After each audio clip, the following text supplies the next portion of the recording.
What is up, ladies and gentlemen? Today we're going to go ahead and talk about this. Now, we're going to go over the manual of arms for this thing a little bit because if you're not too familiar with the platypus or the Staccato XC, something with a built-in comp, right?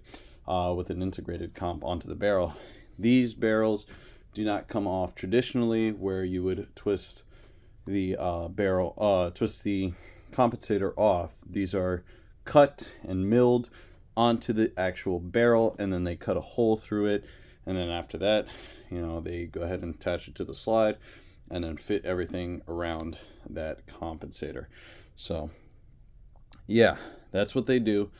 And I'm not gonna lie, it is a pretty sick piece. But with that being said, we're going to go over the simplicity of actually being able to clean this thing. Now, there are two ways you can do this, in which I lost.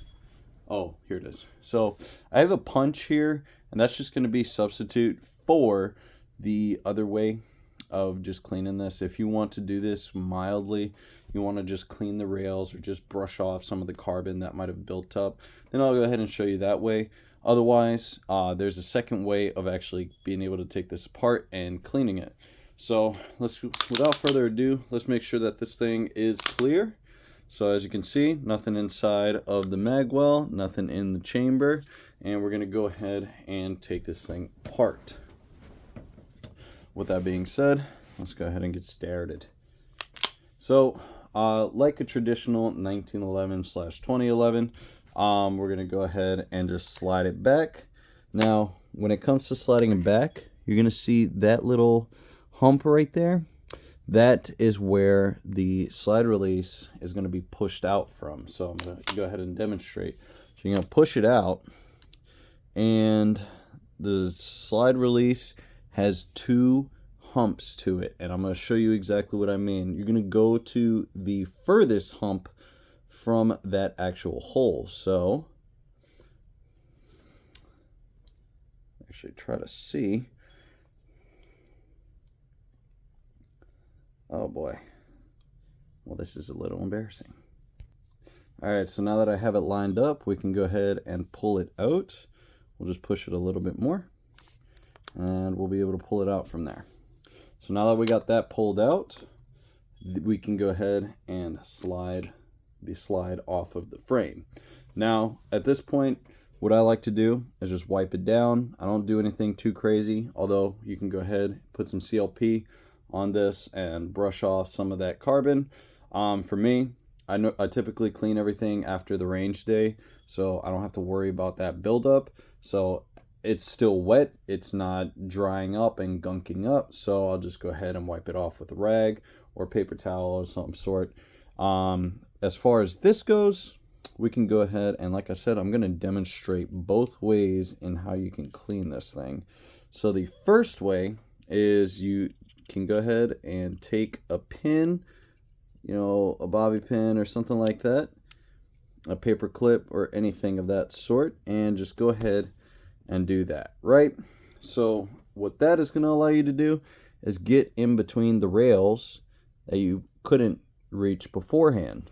So you got all this rail length right here, and that's where majority of the slide is going to be sliding from. So yeah, you can clean the rails right here, just wipe it down real quick, and then go ahead and put some CLP on there, or not some CLP, some lube.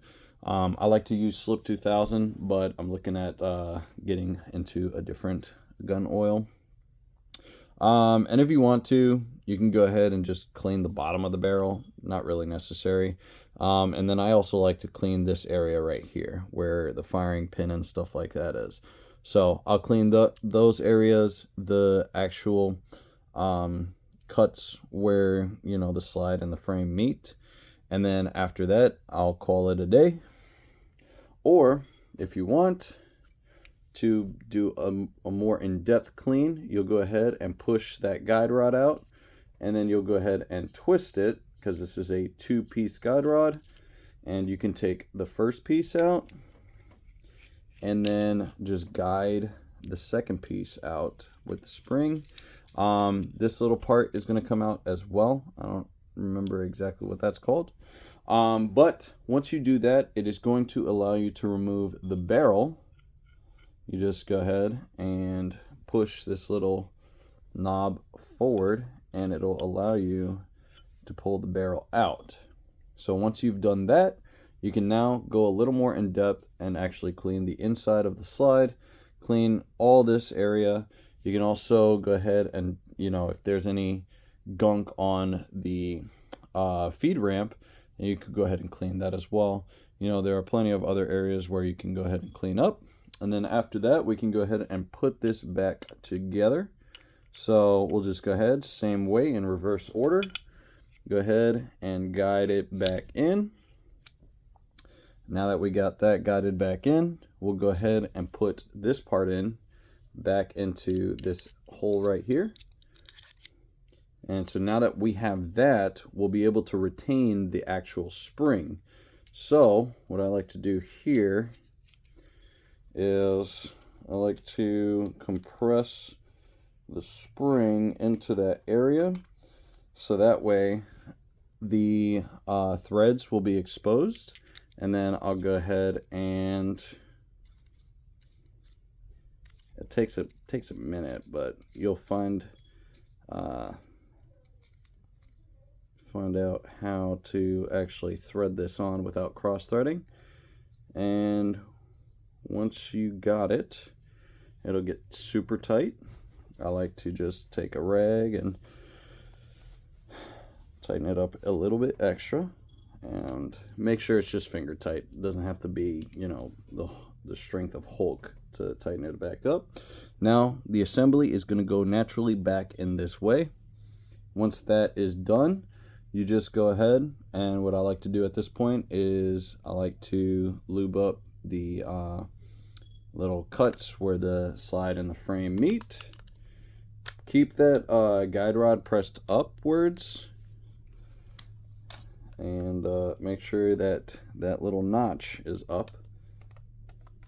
Go ahead and put it forward, or slide it back, and then you can go ahead and put the slide release in, as long as the holes are lined up, which they are not. So I'm gonna go ahead and just boom. Like I said, that guide rod is gonna press, depress a little bit more, and as it does that, it's gonna push that hole, so it's gonna be a little misaligned. But now we got it aligned, so we'll go ahead and put it in, and then we're just gonna pull the slide back just enough so that way we can get the slide release in. So we just line up the hole, and now that you've heard that click and see that on the other side the pin is protruding, now you know for a fact that this thing is completely put on. You'll also know if you did it wrong, especially for 1911s, if it didn't go inside of the hole. When you go to rack it and let go of the slide will actually move forward. I've had that happen before on my 1911, not this one, but my 1911. So yeah, but now that you got that done, we'll just go ahead and do a quick functions check. So go ahead, make sure it's clear. Go ahead and press the safety and press the trigger. Make sure there's a reset. All right. And what I like to do is, without pressing the grip safety, I like to press the trigger, and then with the grip safety, I'll go ahead and press the trigger, but the safety is up on the slide, so it won't fire. And after that, now I know that the functionality of the pistol is in good working order, and after that, you're good to go. With that being said, my guys, I hope this was very helpful for you. This does translate to anything that's comped like this, as long as they have a two-piece guide rod. If they have a toolless one, it actually makes it a lot more convenient, which I'm probably going to see if there's a Dawson Precision 5-inch toolless guide rod. If there is, or if there's an Atlas Gunworks toolless guide rod that I can fit on this, then I definitely will do that. Because it just makes things a lot more convenient. I don't have to worry about a tool. So yeah. Anyway, besides the point, guys, that is how you go ahead and take this apart and put it back together. You guys have a great day. God bless y'all, and I'll see you in the next video.